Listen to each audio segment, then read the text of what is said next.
آج کیا ہمارے ہاتھ میں ہو تو اس طرح اتاریں گے؟ انگوٹھی تو کیا ہے 10-20 روپے کا چھلا اور کڑا اتارنے کے لیے تیار نہیں، گلے میں چین ڈالا ہوا ہے اس کو اتارنے کے لیے تیار نہیں، دھاگا باندھا ہوا ہے، پتا ہے یہ غیر مسلموں سے مشابہت ہے، یہ سکھ پہنتے ہیں مسلمان کا انداز نہیں، سمجھاؤ جتنا مرضی۔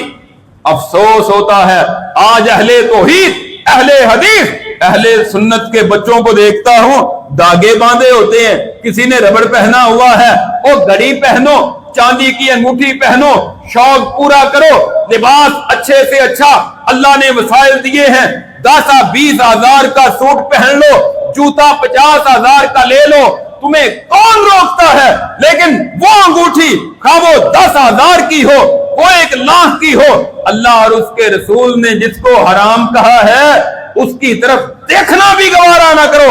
یہ تیرے ایمان کا تقاضا ہے۔ مرد عورتوں کی طرح اپنی شکل و شباہت بنا رہے ہیں، عورتیں مردوں جیسے اپنے ڈیزائن بنا رہی ہیں۔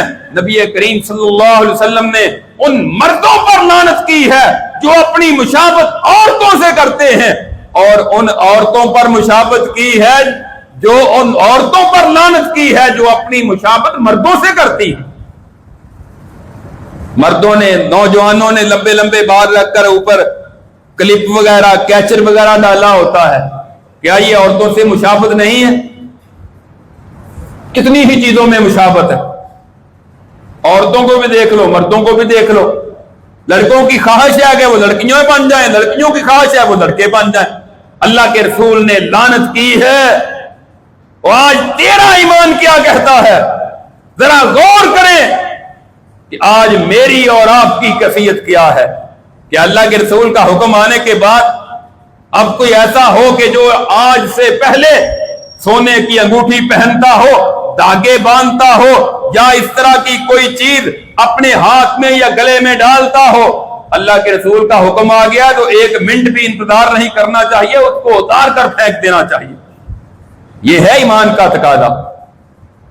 صحابہ تو بعض اوقات اللہ کے رسول کے حکم کا بھی انتظار نہیں کرتے تھے، آپ کے حکم کا بھی انتظار نہیں کرتے تھے،